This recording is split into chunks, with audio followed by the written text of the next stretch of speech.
Please stay tuned for the debut edition of the GSN Digest.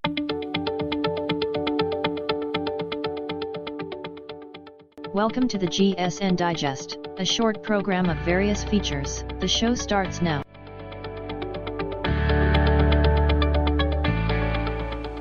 Welcome to a brand new season on GSN. As you can tell, the GSN magazine has a new name. We now call it the GSN Digest. It will still be a magazine-style podcast, with news, sports, space, music, plus 2 new features. Pieces of History will focus on historical events. Another feature will be under the Exploring Space banner and will be featured on the first Thursday of each month. Our Man on Mars will feature anything to do with Mars missions, news from the Mars Society, and pretty well anything regarding the Red Planet. So, with those things in mind, here's the first installment of the GSN Digest. There's a whole lot of shaking going down in Mexico. Let's find out what that's all about. This is the News Watch. Mexico was rocked by a powerful earthquake recently, toppling buildings and scattering panicked office workers in the country's capital. The quake was measured at 7.1 and was centered near the town of Rabasco, 76 miles, or 123 kilometers southeast of Mexico City. The quake happened on the 32nd anniversary, an 8.1 shaker which killed thousands and damaged large parts of the city. News of the Mexico quake draws reaction for around the world. Canada's Prime Minister Justin Trudeau has gone on record saying devastating news from Mexico City. My thoughts are with those affected by today's earthquake. Canada will be ready to help our friends. U.S. President Donald Trump responded by tweeting, "God bless the people of Mexico City. We are with you and will be there for you." Many stars tweeted their support for the victims of the Mexico quake. Rescue efforts for Mexico are already underway.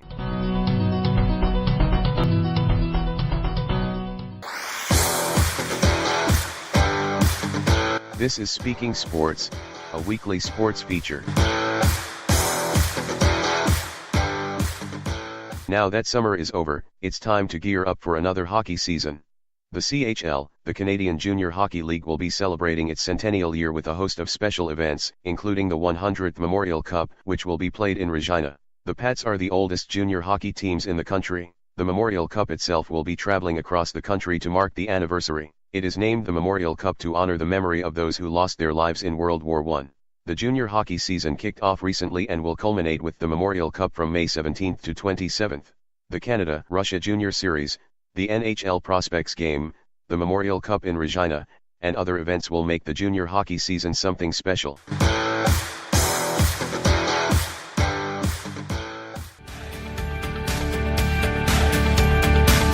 This is the GSN Digest, a short program of various features.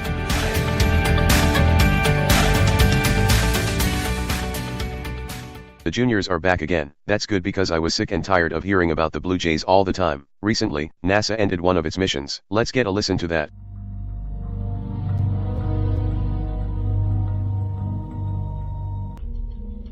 A 13-year mission of Saturn came to an end September 15 as the Cassini spacecraft entered the poisonous atmosphere of the gas giant. This is the final chapter of an amazing mission, but it's also a new beginning, said Thomas Zurbuchen, Associate Administrator for NASA's Science Mission Directorate at NASA headquarters in Washington. Cassini's discovery of ocean worlds at Titan and Enceladus changed everything, shaking our views to the core about surprising places to search for potential life beyond Earth.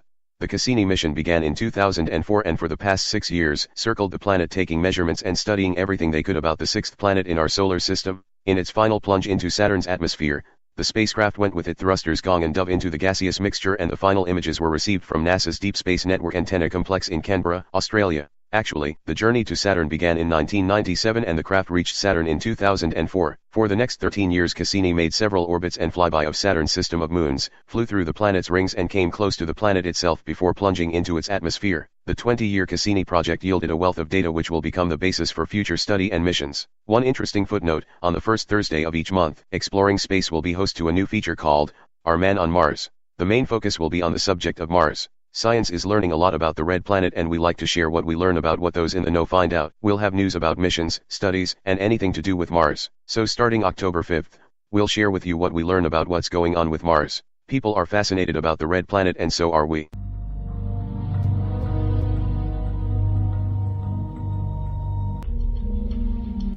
We're launching our new feature, Pieces of History. This one is a bit about one of the pioneers of exploration.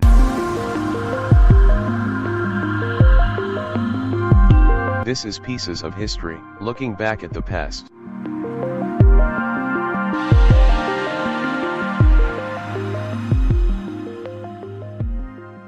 A lot has been written about Christopher Columbus. Most know that he was credited with discovering the land we now know as North America. There are a lot of things we may never know about this early explorer. Columbus was born around 1451 in the Republic of Genoa. At a time when European traders were beginning to establish trade routes, Columbus embarked on a series of voyages. Beginning in 1492, he discovered North America on his first voyage. He made 3 other voyages and found the Caribbean coast of Venezuela, Central America, and was said to have traveled as far as the West Indies and Japan. Columbus wasn't the first European explorer though. The Viking expedition of Leif Erikson in the 11th century was considered the first to explore new lands. Columbus's voyages inspired more trading, which lasted for centuries, as well as colonization, conquest, and exploration. Columbus died May 20, 1505 in Valladolid, Spain. He was 54. The case of his death was said to be either influenza or reactive arthritis.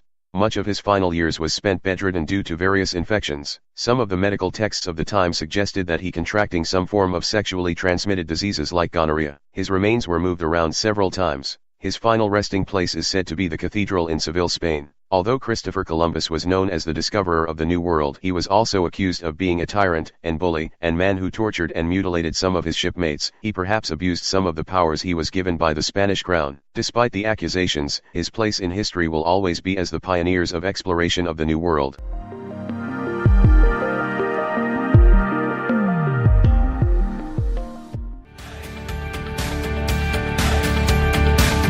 Listening to the GSN Digest, a short program of various features. The show continues. Well, Christopher Columbus may have been a bit of a bully, but he certainly had a place in history. You'll like this next piece about those old rock stars.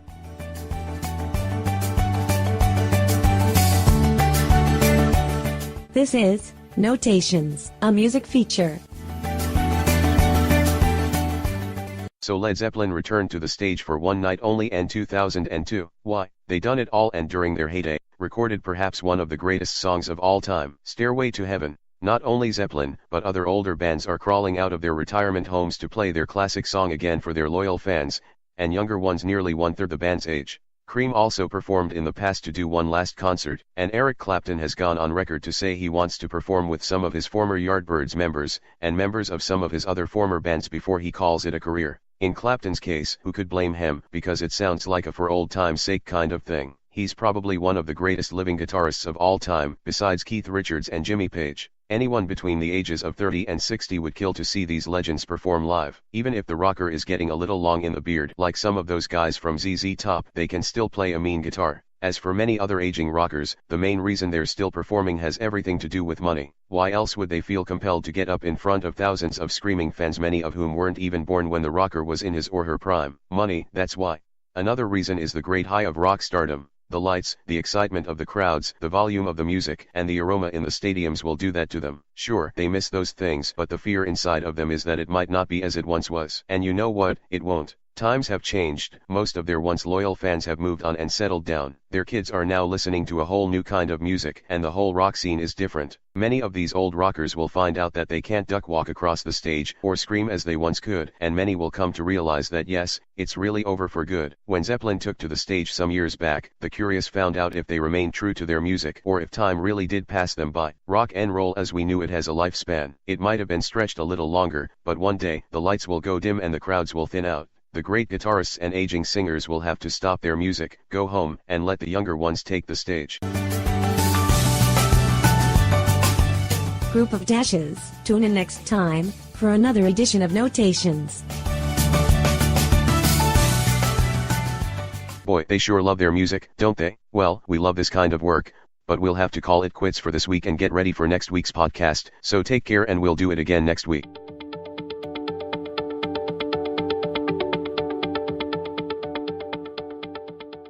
That's all for this week. We hope you enjoyed the show. Your feedback is more than welcome. Drop us a line at programs@gsnvancalvarbc.ca or visit us at gsnvancalvarbc.ca. We're back next week with another edition of the GSN Digest. Thanks for tuning in. So long for now.